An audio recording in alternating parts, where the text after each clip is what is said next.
Hi there, this is ABRSM Theory Help Guide, and in this video I would like to share with you a quick and easy way to figure out the key signatures of any key or scale in music.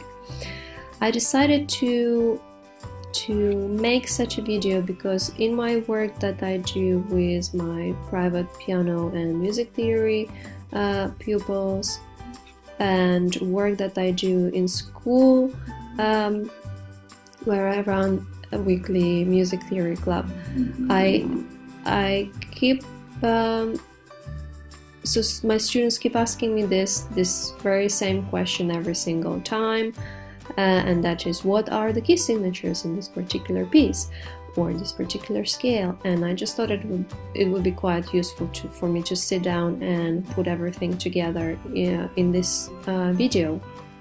Now, I've learned these two rules myself when I was probably about 11 or 10.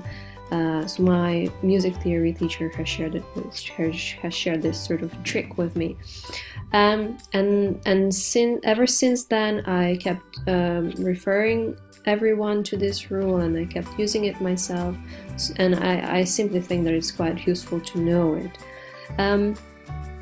Now, before we continue, I have to stress that it's an absolute must to know 3 things to be able to use the 2 rules that I'm going to explain to you.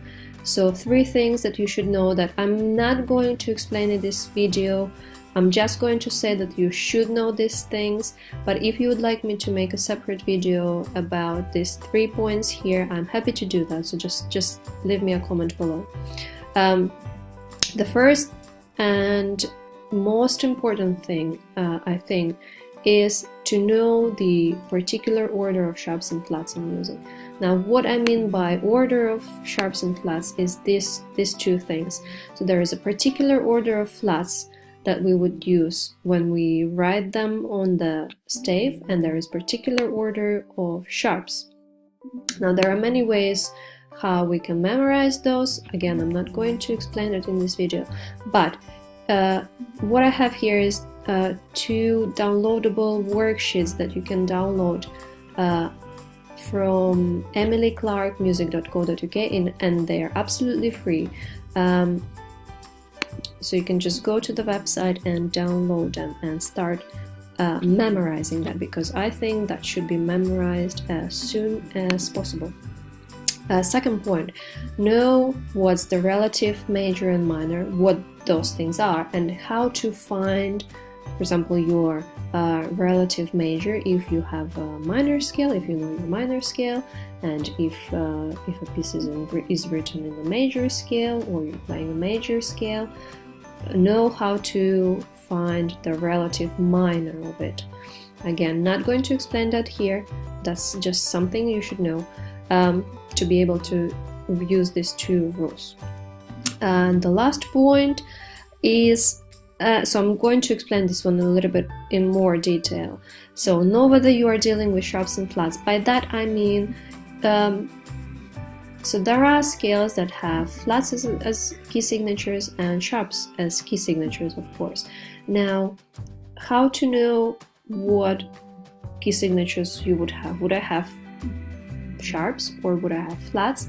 Now, for the scales or keys that have a flat or sharp in their name, it's quite simple. So, for example, if you have B flat major, we know that we're dealing with flats, because we're never going to mix flats and sharps together, and so that's how we know that in B flat major we have flats as key signatures. And if you're dealing with flats in your scale, that would mean that for that particular case, you would have to refer to the rule for this rule here. Yes, the major keys with flats. If you're dealing with a major keys with sharps, and that is, for example, F sharp major, so we have sharp in the name of the key, in the name of the scale, we would use this rule here. Now, for the scales that don't have flats or sharps in their name, you would just have to memorize those particular scales, I'm afraid.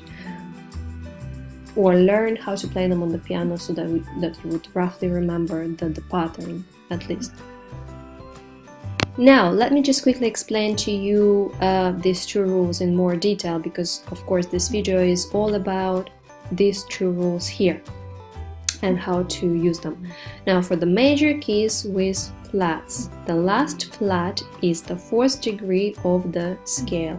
What I mean by 4th degree is simply the 4th note. So for example, let's take B flat major. So we know that the last flat is the 4th degree of the scale, or the 4th note. Now let's just forget about the flats for a second and just count until 4 from B. So B is our first note, that's note number 1, that's 2, 3, and 4. So we know that E flat is our 4th degree or 4th note, and so if we quickly have a look at the order of flats, we know that the first flat is B flat, the second flat is E flat, and so we should just stop there. And so that's how we know that in B flat major we would have 2 flats, and let's just quickly check if it sounds like major.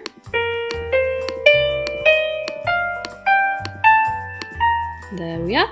So that's how you would use the first rule that would apply to major keys with flats only.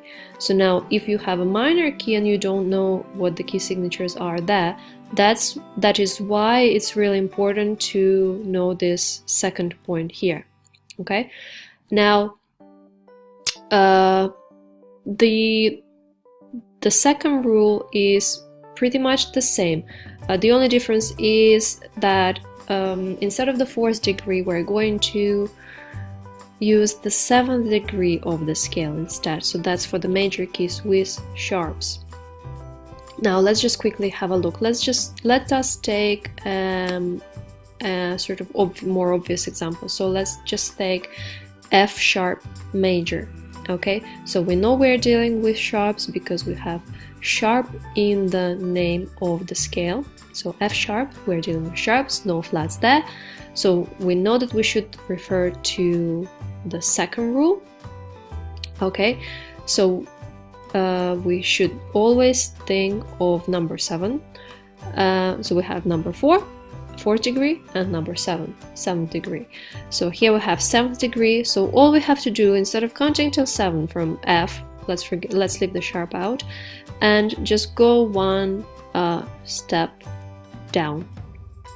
Okay, so we have note E. So we know that E sharp, which is this note here, will be the last sharp in F sharp major. Now again, it's really important that you have your order of sharps memorized, but if you don't know that, have your order of sharps and flats printed out and on hand.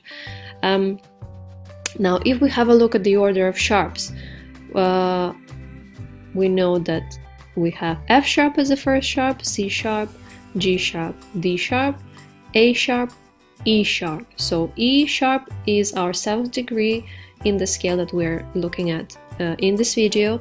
So we know that in F sharp major we would have 6 sharps. Okay, so we would have F sharp, C sharp, G sharp, D sharp, A sharp, and E sharp. Okay, so that is how you have to, I would think of these 2 rules step by step. But once again, it's really important, I have to stress that it's really important that you know these 3 things here in order to be able to use these 2 rules. Now if you're doing grade 5 ABRSM theory, this is something that you learn along your other grades, and ideally I'd say you should be able to use this rule by the time you are doing your grade 2. Okay, well, I hope this video was helpful, and I hope you will I hope you have sort of understood what I was trying to explain here about how to go about these 2 rules here.